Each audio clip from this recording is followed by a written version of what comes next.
Welcome to the JRPG Canon, the ongoing project to document the first slice of a JRPG, talk about why it works and what's fun about these games that we love so much. If you want a better intro to the purpose and idea behind the series, go check out the first 2 episodes on Final Fantasy and Dragon Quest, then come back to this one. I'm Sam Allman, and today we'll be covering Super Mario RPG Legend of the Seven Stars for the Super Nintendo Entertainment System. And joining me this week is host of the little-known podcast RPG Book Club. Hi, Trish. Hi, I'm Trish. So Trish, what was your history with Super Mario RPG or just Mario RPGs in general? If you haven't actually played this before, I told you to play. Oh, I have. So when I was a kid, the 64 was my first console that I ever owned, and the marketing for Paper Mario hooked me so hard. Mm-hmm. Specifically, I remember there was a magazine ad that just showed Bowser's castle in space, and there was some kind of web animation thing that also caught my attention. Anyway, I rented the game over every single Friday when we got to go rent movies and games. I went and rented Paper Mario every single week, even though renting the game means your save files are probably not going to be there when you get it the next week. Yeah, every time we rented Paper Mario, I was I would go to the cashier. I'm like, we're going to be checking this one back out. Hold on to this. We're going to go pick up a movie, and then we're going to come and get this one. I need this one. It has my save file on it. So that happened, and then because Mario was kind of my first fandom as a kid. And I still love Mario dearly. And there was a website in my early coving the website times that was called the Super Mario Bros. Monster Compendium, is I think what it was called. And it was just a website where someone was just documenting information about every Mario enemy and every appearance by every Mario enemy in every Mario game. And so when I went on this website and I saw a lot of entries from things from a game called Super Mario RPG, and those things didn't look like Mario enemies. They were bizarre and didn't fit the theme at all, and I was so confused by them. And so eventually I was able to play the game, and then I was like, oh, this is pretty neat, but I definitely like Paper Mario more. And that's basically my feelings to this day of Super Mario RPG. It's a really neat game. I get why a lot of people have deep affection for it in their hearts. I just like the Mario Party 1 and 2 a lot better. Not Mario Party, Paper Mario. Paper Mario, for sure. Yeah, not MP.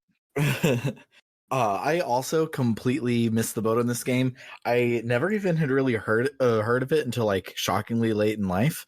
I had played Paper Mario, but I didn't even know there was a game like it on the Super NES. I did not find a fan site that told me it existed. Even during my emulation heyday in high school, I had a flash drive that had ZSNES on it and the complete set of Super Nintendo ROMs. And so every class I would go to, I would just stick it in there and I would play Super Nintendo games instead of. Oh gosh. Back in high school, I would literally finish my assignment in a computer lab and then download NES-topia and Mega Man 1 or Punch Out, because you could do that in 5 seconds even on the internet back then. And now you can just play a video game. Yeah, it was wonderful. But even back then, I didn't know that this game existed. It just completely missed my radar. And then it was in college that I had heard about it through the grapevine somewhere. And then about a month after I had learned it existed, I went to Special Effects Games in Waco in the mall, and they had a copy of Super Mario RPG for only $35. So I picked it up and played through half of it on the CRT in my dorm room. And I remember not a lot from it. I remember liking it, but not wanting to finish it and wishing that it was Paper Mario instead, which will probably be a theme throughout this episode. But just a bit. So yeah, we are going to listen to some wonderful music by Yoko Shimomura and then talk about the history of this game as best we can.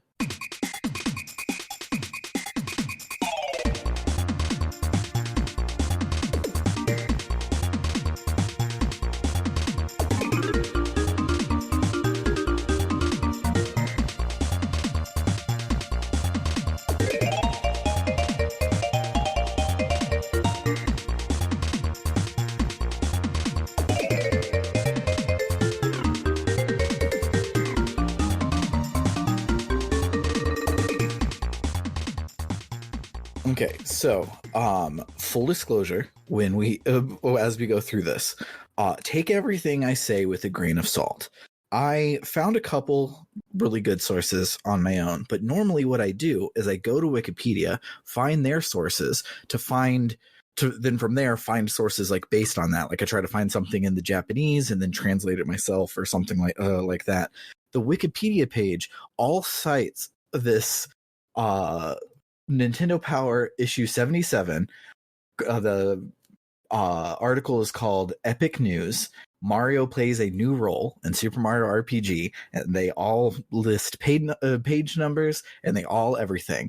The Internet Archive has given us every Nintendo Power for free, so I looked that up because a couple episodes that talked about, they only talk about GamePro, and I have no idea if they're accurate to it because it's a print source that they have, and the things out of print, not online, so I don't know. But Nintendo Power, thanks to Frank Cifaldi, we have all of them. So I just went and looked it up. And none of the shit that they cite from this article happens in this article.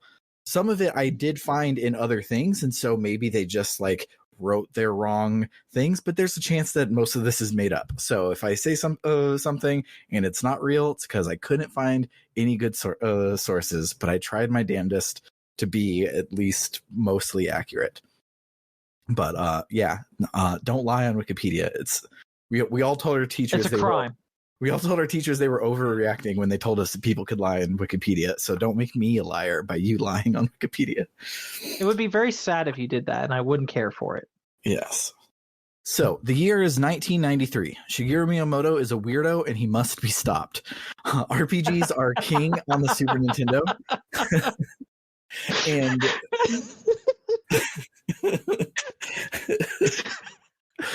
you could change the date I picked from 1993 to any year. Shigeru Miyamoto is a weirdo and he must be stopped.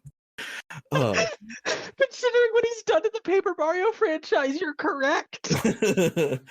So RPGs are king on the Super Nintendo. Everybody loves RPGs in Japan, and Miyamoto wants a slice of that pie. So he wants a Mario RPG, which, if you don't remember, the Mario games that had come out at the time, they basically have no story or lore or extra characters in them at all. It's just Mario, Peach, Toad, and Bowser. Not a lot to build a whole RPG out of. So this was definitely a weird pet project that Miyamoto had at the time.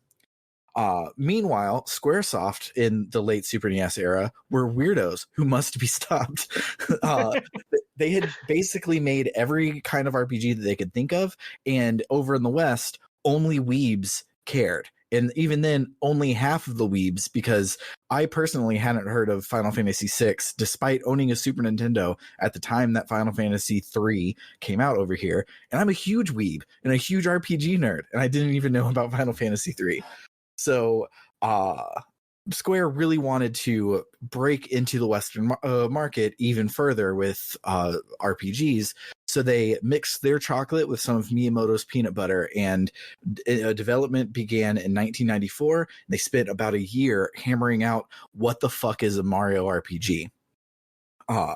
It's not quite like any Square RPG, and it's not quite like any Mario game.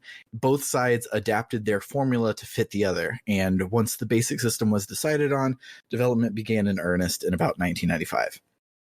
The director of the game, Chihiro Fujioka, he was the famed creator of Earthbound, not Mother 2, Earthbound, the 1983 adventure game for the NEC PC 6001, obviously.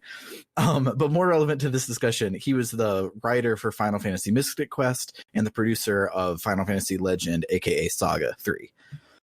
He would later go on to found Alpha Dream, who made Tomato Adventure that was so good that they were like, hey, do you want to make the Mario and Luigi series? And the creator of Super Mario RPG said, yes, I would like to have my old job back. Thank you. Miyamoto himself was heavily involved in the game, mostly overseeing the graphics and approving like what the Mushroom Kingdom would look like in 3D.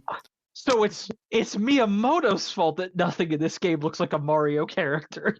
Yeah, surprisingly, he like approved all of the designs and none of them are good. But also around this time, this is when we got the Mario Land 2, the 6 golden coins, you don't fight a single Koopa or Goomba in that entire game. It's all weird shit too.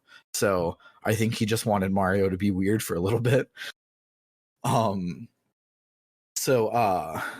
graphics themselves were modeled by Shinya Takahashi. You might know him as the guy that does the Nintendo Directs now that Iwata isn't with us anymore. He's the general manager of the Entertainment Planning and Development Division at Nintendo, which is their largest branch of operations. He's a very important guy, and he modeled all of the CG for this game. So the game went through a bunch of drastic changes during development. In Nintendo Power issue 77, the one I talked about earlier, the game that the article describes is wholly unlike what we end up getting. They talk about how it's more of an action game. They say it's probably an action adventure game. It's kind of weird that they call it RPG because you run around and you jump on things, and it's a lot more action based than an RPG, which is not what this one is, being a turn-based RPG that we ended up getting. I then found an interview with Fujioka that was translated by Shmuplations. Shoutouts to them. They are a huge resource for this sub podcast. That interview took place when the game was about 60% completed, and it mentions that they were stuck on the idea that RPGs meant weapons, so they had trouble making Mario not feel just like a Final Fantasy sprite swap. And it was after losing the idea of having weapons at all and thinking completely out of the box did the game start to come together. The Wikipedia article says that they turned in a build of the game to Miyamoto where Mario had a sword, and Miyamoto's like, this fucking sucks, don't do this. But that one cites this Nintendo Power article, which definitely doesn't say that. So no idea if that's real or not, but it would be cool if it was. So in that interview, Fujioka says, the title has RPG in it, but should it be an action RPG, a turn-based RPG, or something else? Our answer was, it's a Mario RPG, which means an RPG featuring things that only Mario could do, jumping, dashing, and so forth. They even at one point wanted Mario to get bigger and smaller with power mushrooms, like you do in the platformer games, and have that play into like the dungeon design of the game. But the engine limitations made it hard to make the levels make sense as a big old Mario stomping around, so that part got scrapped. Shmuplations also translated a small excerpt from the game's composer, Yoko Shimomura, who says that this game was the turning point of her career. Her first video game she ever played was Super Mario Brothers, so this was the first game where she didn't like have imposter syndrome and be like, okay, I have to do the thing that fits what they want me to do. She was like, I know Mario, so I just let it rip and made the coolest music I could think of that matches the energy of whatever Mario was doing. And she succeeded, fam. So let's listen to some of that cool ass music, and then we'll talk about the slice of game that we're playing today.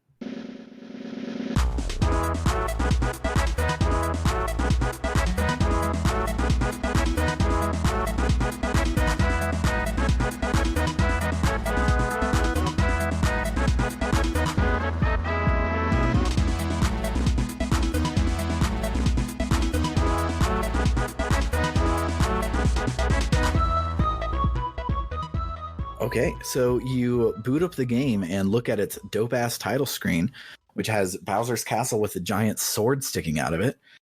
You put in your name on your save file and you're off.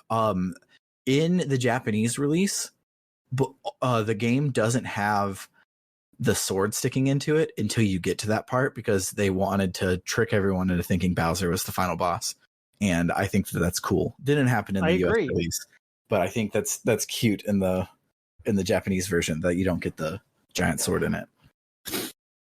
So the game starts out with a quaint but cool little diorama-ish scene of Peach sitting in a meadow smelling some flowers when suddenly the sky goes black. It's Bowser flying in, and he's here to capture Peach for the umpteenth time. Thankfully, she was sitting in the flowers outside of Mario's house, so he was nearby, and he's hot on the tail of Bowser, and he chases him into the castle. Once inside the castle, we can control Mario, but before we get into that, I want to talk about these graphics. The graphics kind of suck. A bit. At the time they were insanely good looking.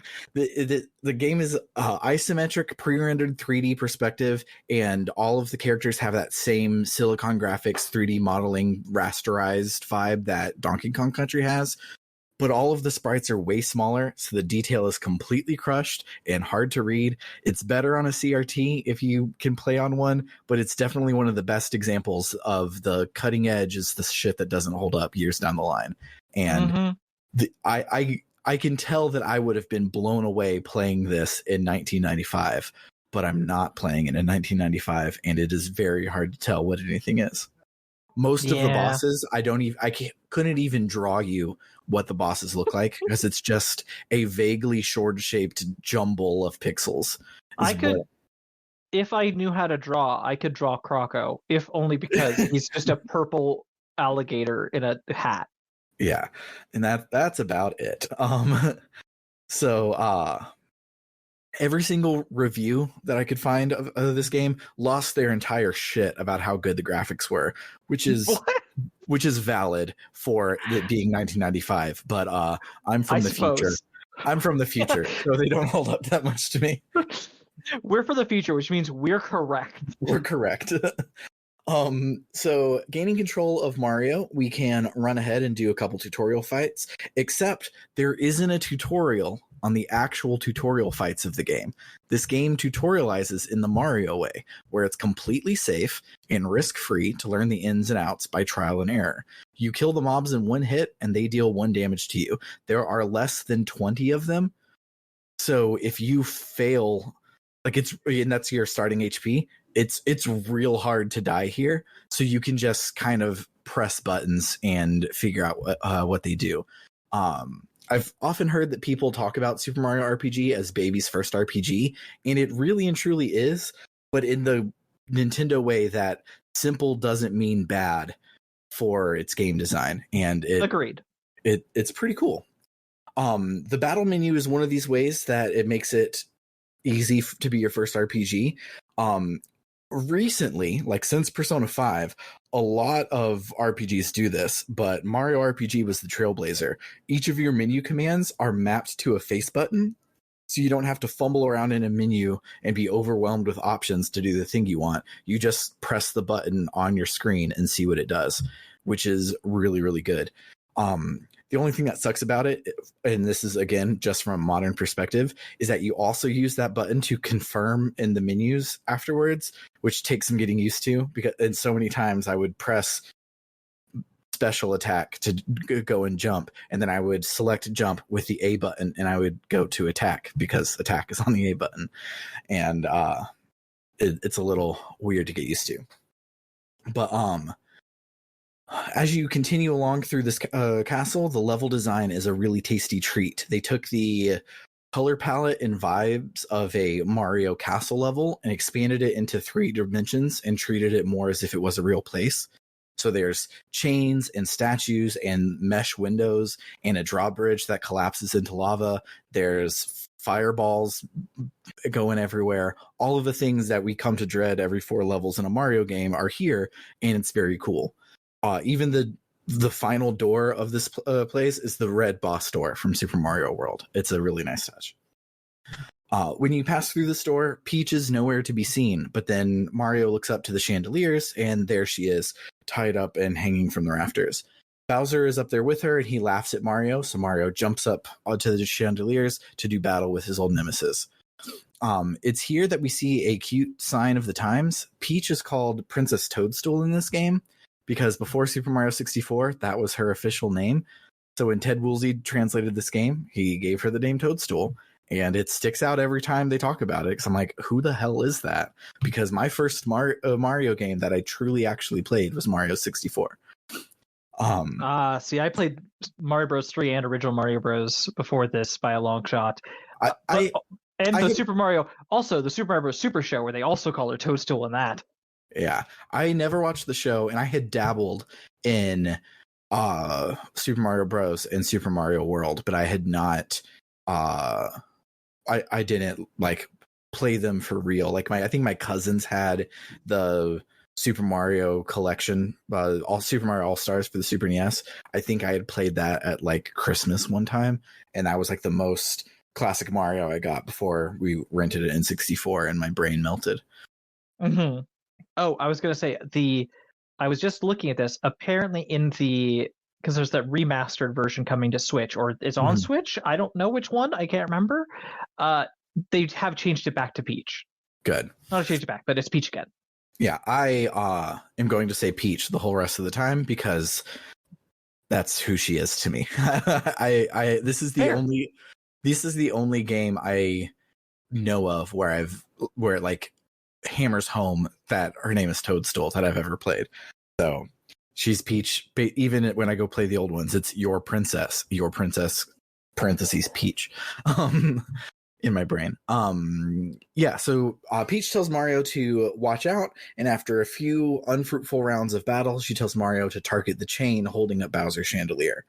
Mario does so, and Bowser falls down, and Mario begins to celebrate, but then Bowser throws a hammer, more stuff from the platformers, because he throws hammers in 7 out of the 8 fights with him in the original. He throws a hammer at Mario's chain, and Mario's chandelier also begins to fall. But Mario is the best at jumping, so he uses Bowser like a Yoshi and jumps on him to jump back up to get up to save Peach. And Bowser falls down. But as Mario is helping Peach get down, the castle begins to shake. And outside, we see a big old star in the sky burst into 7 titular stars as a sword falls down from the clouds. The camera tracks it as it's falling down, and we see that this sword is bigger than Bowser's castle, where it lands in the castle and sticks out of it like a sword in the stone. The stars disperse all around, and the impact shockwave of the sword falling launches Mario onto the world map all the way back into his house, which is a very cute moment. He lands in the green pipe that he has on his roof, because of course he has a green pipe on his roof, and a toad that was coming to visit Mario runs in to check on him, and Mario is stuck hanging on a coat hook along with all the rest of his outfits. The toad says that he's there to gather Peach and take her home since she's running late and she had been last seen hanging out with Mario. Mario jumps off the hook and he talks to Toad. Well, you press the initiate conversation button with Toad, but in this game Mario doesn't speak, and they use that for comedy the entire way through the game, and it's wonderful. Toad asks Mario where Peach is, and he comes to the conclusion that she's gotten kidnapped by Bowser, like she always does, and tells us to go get her real quick. This makes me think that every Mario game is just like an afternoon of Mario's life. Like, Peach has been kidnapped again. Can you go like take care of that? I have something in the oven. Like, we'll be back by dinner time. So we go to leave Mario's house, and on the world map, there's only one path to take that leads up to Bowser's castle. The world map is really, really cute. The paths they're on are reminiscent of Super Mario World, where you just go along the path, and then they have the red circles on the places that you need to go. I think actually only the water levels use this exact aesthetic in Super Mario World, but whatever. It's Mario. It's an abstract world map. It's cute. When Mario gets to Bowser's Keep, he sees the big ass sword and rightfully freaks out. The sword then talks and proclaims that the castle belongs to the Smithy gang now, and he proceeds to destroy the bridge to Bowser's castle, so Mario will have to go the long way around. Mario heads back home, where he tells Toad what happened using sprite-based pantomime, and it is adorable, factually hilarious. It is so good. I love especially because he doesn't just like pantomime, he also turns into other people as part of his conversation. Yes, it's so good. He uses it, like, completely turns into their sprites. It's so good. Toad understands Mario as if he's speaking words, and he says that they must report the bridge out to the Chancellor of Mushroom Kingdom. On the way out, Toad turns around and runs back in and bumps into Mario, causing him to lose 1 HP. Toad says, "Don't worry, just use the mushroom to heal yourself," and asks if we know how to use items, and he'll give us a tutorial on how to use them if we need it. After the tutorial, Toad remembers why he ran back in. He's being chased by Goombas. He asks us if we know about timed hints and will give us a tutorial if we need it. I accidentally skipped it this time because I'm dumb and I forgot I was playing for a podcast and trying to play it as if it was my first time playing and not as someone who's played a lot of Mario RPGs in which there are timed hits.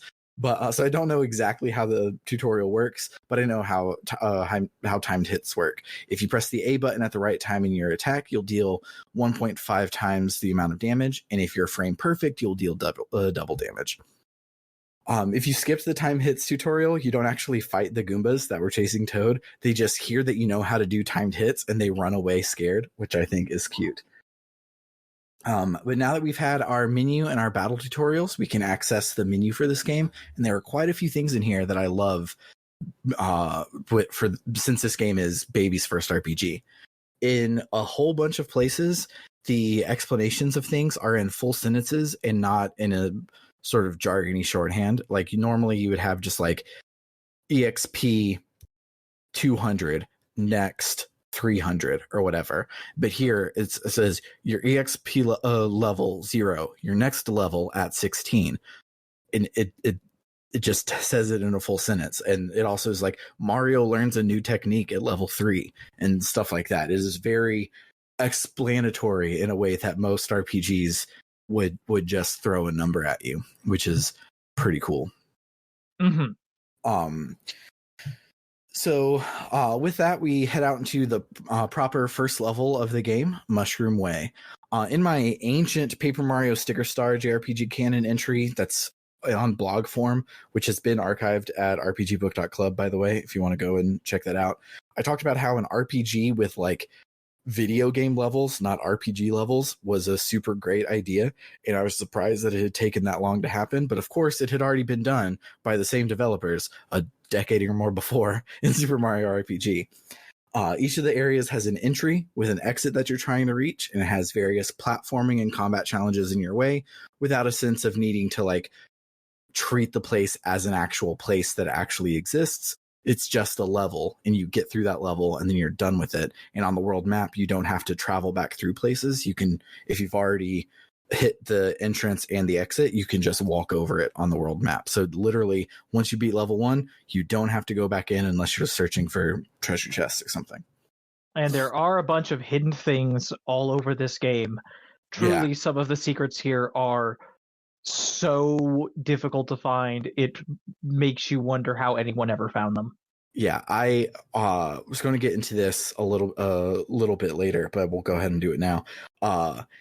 Later we'll get into the Mushroom Kingdom, and I didn't realize this ever, but the Let's Play that I was following for my notes did it.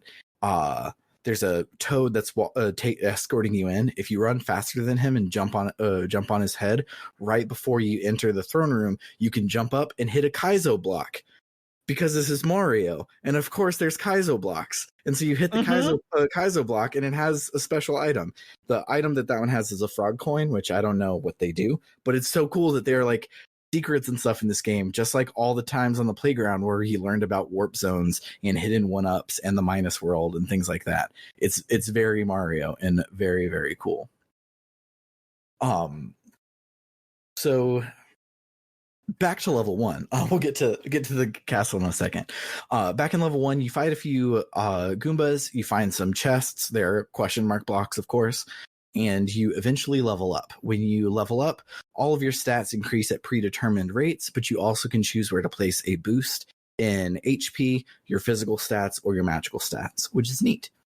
That means you can pick your playstyle and your focus and build your characters a little more custom, which is kind of needed in a game where there's not a lot of weapons, equipment, and skill loadouts and things like that for your characters. So the second area of this level, there's a platforming challenge of flowers that spin you around and fling your jump extra far. So you kind of have to use those and aim them to make it over ridges to get to the other side of the level. You also can find a whole slew of power-ups and things that are all very Mario-esque. You have items that increase your flower point max. You can find coins. You can find syrups that heal your flower points, mushrooms that heal your HP, and a super mushroom that heals your party to full. And I hadn't gone over flower points yet, but they're MP and everything but name. They're how your characters use special skills. Mario's skill is jump, where he jumps on enemies and does mondo damage. But the third section of this level introduces spinies, which are our first spiked enemies. Spiked enemies are immune to jump damage. They don't hurt you if you jump on them like they do in every other Mario RPG, but they at least don't take any damage, so you have to take them out with punches or something else, which is cool. Also in this section, I hit level 3, where Mario learns Fire Orb, his Fire Flower move from the platformer games, which this game is a super treat for someone who likes Mario stuff. There's so much. Oh, definitely. There's so much, like, nowadays obvious references, but it's like, it's really, really cool that they're all there. Another cool thing that happens sometimes is when you defeat an enemy, they either will drop some coins or a special flower. The flower, some of the flowers heal your HP, some of you heal your MP, and a third special one lets you bet on doubling either your coins or your experience for the battle by doing the "which cup is the ball hiding under" trick that we've seen in a million things. At the end of this section, we run into Toad again. He's been getting into various spats of trouble throughout the whole dungeon, but we've run into him being harassed by the Hammer Bros, and we engage them in our first winnable boss fight of the game. Fire Orb is not like other skills. It doesn't have a timed hit, but it has a spam Y as much as you can to cast more orbs and do more damage, which is so you can just mash a lot, which is super neat because you can mash high enough to take out each Hammer Bro in one turn, which I do, and it feels cool, and it feels like I earned it. Toad thanks you for helping him out, and he informs you that the Mushroom Kingdom is just ahead, and that he found this, and he wonders if you can use it, and he gives Mario his hammer like he used in Donkey Kong, because this game is filled with Mario stuff, despite also being filled with weird shit that we'll get to in a little bit. So after we finish this level, we get to Mushroom Kingdom proper, and we follow Toad to the throne room, and that's where you find the Kaizo block, like I had mentioned earlier. When you get to the throne room, Mario tells the story of what happened using pantomime, including turning his sprite into the sprites of Peach and Bowser, and jumping up like above the screen, and all the Toads are reacting. It is absolute wonderful sprite acting. Square was really good at sprite acting on the Super NES, and this is some of the best that I've seen because they let themselves get really silly with it. The Chancellor tells us that we must go the long way around to go and save Peach, and so we leave the castle. Outside, we see a crocodile man being chased by a cloud-shaped frog, and the frog trips and falls. He complains that he'll never get his grandpa's coin back, and he starts to cry, and when he cries, it starts to rain all around him because he's cloud-shaped, but he's a frog, I promise. We get control of Mario, and we walk over to him, and he tells us that the crocodile was way too fast for him. A Toadette nearby is like, "Mario, you should help. Show the frog how strong you are." And then the game just sits there until you press a button. The button is probably the button you were already pressing to advance the text boxes, which is the jump button. And so when you press the jump button, Mario jumps like 10 feet in the air as he normally does. And the frog is like, "Dude, you're the Mario. You're the best at jumping. I'm a frog, even though I look like a cloud, and I can't jump. It's embarrassing. Can you help me catch the crocodile?" And of course we say, "Sure thing." It's so good. It's very good.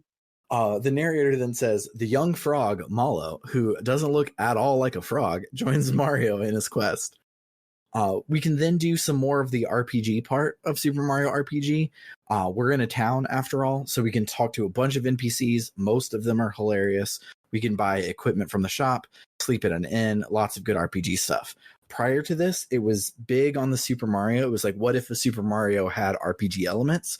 But now it's like, oh, this is more of a real RPG. Here's some more RPG type stuff. So it's a good balance of the two. After we shop around and talk around, we make our way to level 2, Bandit's Way, to catch the crocodile. Along the way, we get into some more fights, and now we have 2 party members.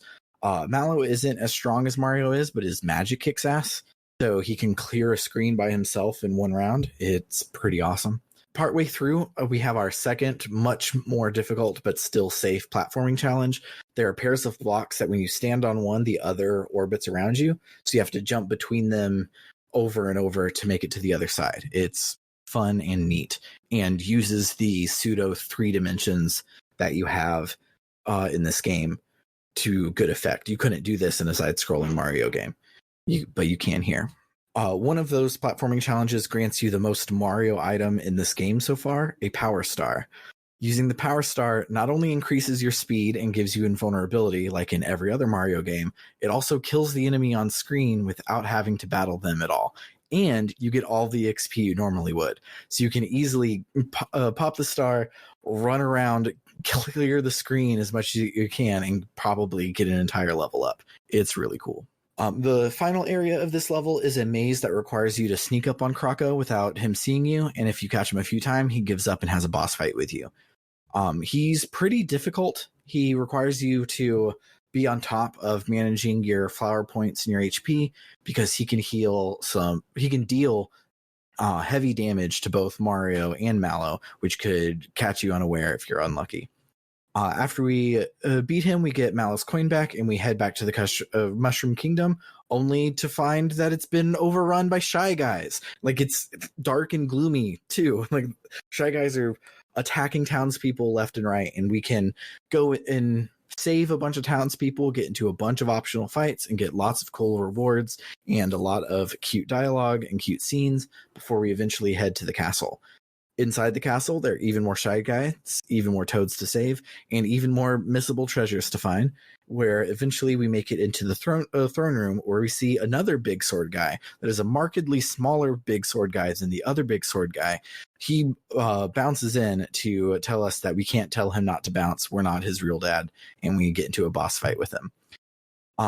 Unlike Krako, he's laughably easy. He dealt like 2 damage to me the entire fight, and Super Jump and Thunderbolt kicked his ass really, really easy. Not a very climactic final boss fight of this section. But after we defeat him, a big floating star floats to us from behind the throne. Mario grabs it and looks happy and feels accomplished, and we see a screen that shows that we need to get 7 stars, and this is only one of them. But Mario and the Toads and Mallow, nobody knows what the heck the star is. They all talk about like, why did we just grab this and what does it mean? And Mallow's like, well, we could go talk to my grandpa at Tadpole Pond. He knows everything, so that's where we can go and check it out. So the screen fades to black, and the narrator says, could Mac, the sword-like monster who crashed into Mushroom Kingdom, have anything to do with the star piece that Mario found? Our heroes move on towards the Caro sewers. Which isn't what anybody said in dialogue, but I'm guessing that Caro sewers are related to the Tadpole Pond, and it's the level we get through on our way to the other level. But it's still funny that the narrator told us something completely different besides what our characters just decided. But we're not going to figure any of that out, because we've now completed the opening section of the game. We have gotten 1 of the 7 titular 7 stars. So let's listen to some more Yoko Shimomura and then talk about our conclusions for the game.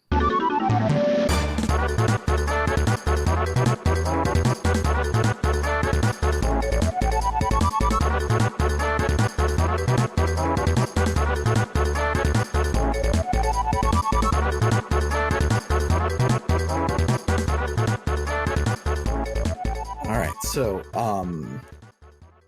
I really like the concept of an RPG with Mario levels. A lot of people hate Sticker Star because it's a RPG with Mario levels that abstracts away the RPG parts, kind of. But that was my favorite thing about Sticker Star once I learned to meet it on its level and treat it as like as not as Paper Mario 4, but as a Paper Mario platformer game. And in that way, it was really fun and really cool, and I really enjoyed it. But I love that here, because you can, like, it is very segmented. Like, you can play a level today, just go play one level, and it'll start and finish and be done, and then you can do the next level tomorrow. And it's really cool, especially being baby's first RPG.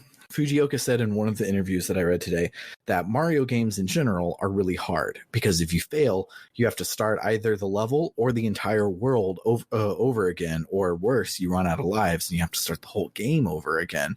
So you kind of have to master the game to be able to beat it. But this game, which, by the way, I didn't mention it because I didn't die, it's a Dragon Quest. If you die, you go back to the save point, but you have your EXP, so it gets easier and easier the longer you play. But he said that in RPGs, you can just grind and get better. So even if you suck at, like, you don't have skill, you can still win because the numbers will eventually be in your favor. Mm-hmm. And also, the reason that it's in this anti-RPG season that we're doing right now is the writing in this game. Both the Japanese original writing and Ted Woolsey's English script are hilarious and do not take themselves seriously at all. And the fact that this game and Earthbound were like the last two Super NES games that came out in the West means basically anyone who couldn't afford a PlayStation yet became a weirdo that went on to make indie RPGs. I guarantee it. Like these two games are just so charming and so well written and funny and like joke first, and it's delightful to play and explore. Agreed. It's also really fascinating looking at it as, just because of the context we talked about to start with, it's hard for me not to look at it a little bit as the precursor to Paper Mario. Mm-hmm. And it's really fascinating looking at that, and then also looking at the Mario and Luigi series, another kind of precursor to that Mario RPG series, and seeing like which bits were taken and which bits were left behind by each series, and what stuff like neither of them ended up picking up. And there's a lot there. Like we've made a bunch of references to it, but wow, as much as you've talked about, there's a lot of really Mario stuff in here. Like grabbing the star and just being able to kill the enemies and get the experience that way instead of having to do the battles, the fire flowers, the mushrooms. Like there's so much Mario here, and yet there's also just like none of the enemies. There's Shy Guys. Shy Guys are a thing. There's something kind of like a Koopa later. But we fought Koopas this week, both the Hammer Bros you're right. and the Flying Koopas. You're right. There were some Paratroopas. That's true. But most of the game, you're fighting weird robots, and then mostly a lot of creatures that are just completely that's a thing that exists apparently. Oh, there's this weird thing in the sewer. It exists. Okay, I suppose. The screen that has the power star, the things that you kill are not anything normal. They're a weird scraggly looking rat with like one eye. It's very not Mario. Yeah. And it's just, I don't know, there is a weirdness to this game that made it never quite stick with me, but it is also very funny and very charming. And it definitely felt like they were having a very fun time with it. Absolutely. Which is always a good thing to feel when you're playing a game.